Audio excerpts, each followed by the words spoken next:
ধন্যবাদ আপনাদেরকে। আজকে আমাদের 12 ফেব্রুয়ারি নির্বাচনের আজকে পরন্ত হলো।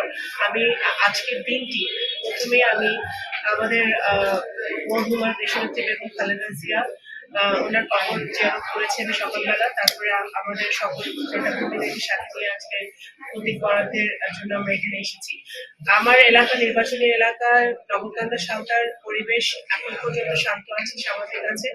আমি আশা করবো যে নির্বাচন কমিশন তাদের সকল কর্মকর্তারা যারা মাঠে আছে তারা ভালো ভূমিকা, শক্ত ভূমিকা পালন করবে, যাতে সকল প্রার্থীরাই লেভেল প্লেইং ফিল্ড পায়, স্বাধীন এবং ভাবে তারা প্রচারণা করতে পারে এবং আইনের ব্যত্যয় হয় এমন কোনো কাজ যেন কোনো প্রার্থী না করে সে নির্বাচন কমিশন দেখবে। আসলে ধানের শীষ তো আমাদের ব্যক্তিগত একার কোনো মার্কা না, প্রতীক না। এটা বাংলাদেশের কোটি কোটি মানুষের প্রতীক, এটা শহীদ জিয়ার স্বপ্নের প্রতীক, বেগম খালেদা জিয়ার দীর্ঘ ত্যাগ তিতিক্ষার প্রতীক এবং মজলুম মানুষের প্রতীক।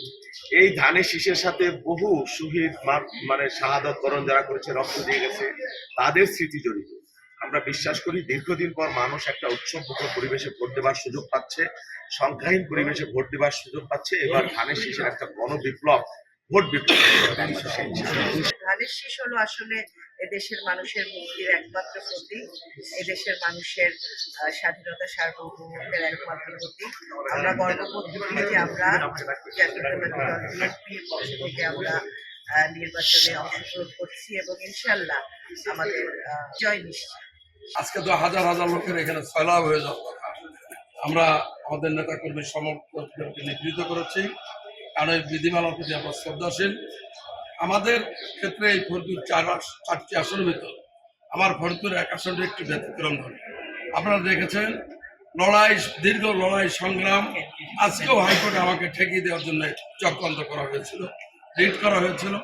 আপনাদের দোয়ায় আল্লাহর অশেষ মেহরবানিতে সকল বাধা বিপত্তি অতিক্রম করে আমাদের প্রিয় অভিভাবক তারেক রহমান সাহেব, আমাদের সম্মানিত চেয়ারম্যান সাহেবের হস্তক্ষেপে আজকে আমি বলমারি মধ্যে আলপনাগার 5,10,800 মানুষের পক্ষে ধানের শীষ প্রতীকটা গ্রহণ করলাম।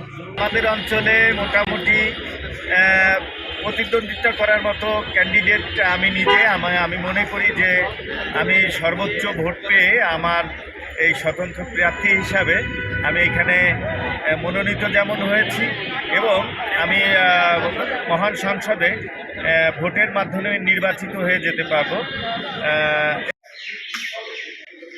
আমাদের প্রার্থীদের প্রতি আমাদের বার্তা হচ্ছে তারা যেন, আমরা বলেছি একটু আগে, তারা যেন নির্বাচনী আচরণ বিধি যথাযথভাবে প্রতিপালন করলে আমাদের কিন্তু কোনো ব্যবস্থা নিতে হবে। আর এর ব্যত্যয় যদি আমরা দেখতে পাই তাহলে সংশ্লিষ্ট আইনে আমরা ব্যবস্থা নেব এবং তার প্রতি ব্যবস্থা নিতে আমরা দ্বিধা করব।